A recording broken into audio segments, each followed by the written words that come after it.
Hi everybody, today we're going to make white Bolognese. You're in for a northern Italian treat with this recipe. This is Nonna's Italian Kitchen with Roz Corieri. So let's gather up our ingredients. You're going to need a lot for this recipe. First of all, you're going to need extra virgin olive oil. Then you're going to need sofrito, the Italian foundation that includes onions, carrots, and celery plus the celery leaves. That's known as sofrito. And it's used in every savory recipe as the base of flavor.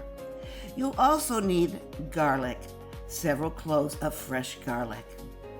You'll need pancetta or guanciale. You'll also need ground chuck, ground veal, ground pork, and you also need mild Italian sausage with the meat removed from the casings. You'll also need dry white wine,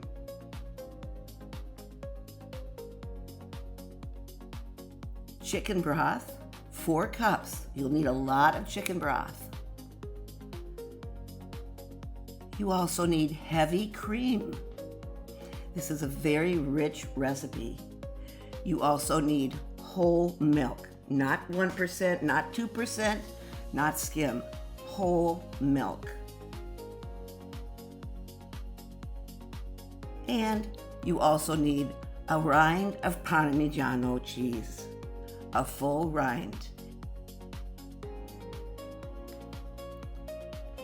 You also need your herbs and spices that include the following. You need nutmeg, rosemary, thyme, sage, and oregano. And not pictured here, you also need freshly grated Parmigiano cheese. So let's go over these again real quickly. There's your chicken broth, your dry white wine, mild Italian sausage, your ground veal, ground beef, and ground pork. There's some olive oil. You see the cream, the Parmigiano rind, your spices, the pancetta. Again, there is your sofrito, which is the Italian foundation of onions, carrots, and celery. Begin with heating up olive oil in a large, deep pot or pan. Add the sofrito and begin to saute the carrots, celery, and onions until they're soft and tender, and it takes about 5 minutes. Make sure that you stir and blend them together as you go along because you don't want the sofrito to burn and you want them to be evenly cooked. Now add the freshly minced garlic and saute for about 3 minutes. Then remove the sofrito and the garlic and set it aside to use later and add the pancetta or the guanciale to the pan and cook it until it's a reddish brown color. And now add all of the meats, the ground beef, the ground veal, the ground pork, and the sausage. And take one of these separators and scrunch down on top of the meat so that the meat separates and becomes smaller pieces. And this also helps it blend much better. Continue as it browns because there's going to be clumps and you want this to be very small pieces. So continue to do this as it cooks. The meat is almost browned. It has a little bit more to go though. You want it to be a nice caramely colored brown. There we go. It's coming along nicely, don't you think?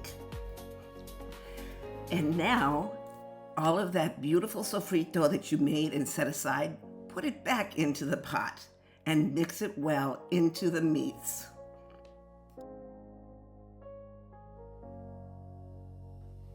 Now add all of your herbs and the nutmeg.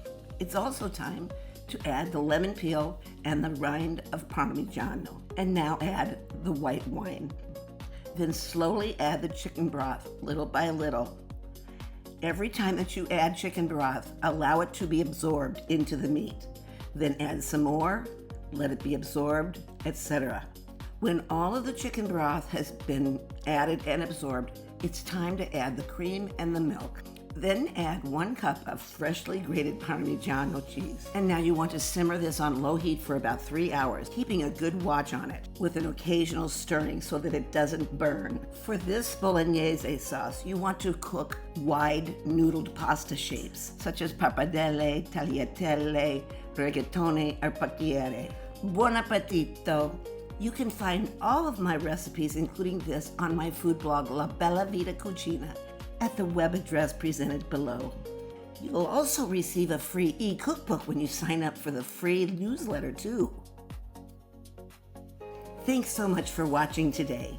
This has been Nonna's Italian Kitchen with Roz Corieri. And don't forget to click the like button. I hope you subscribe. And ring that bell. Ciao, ciao.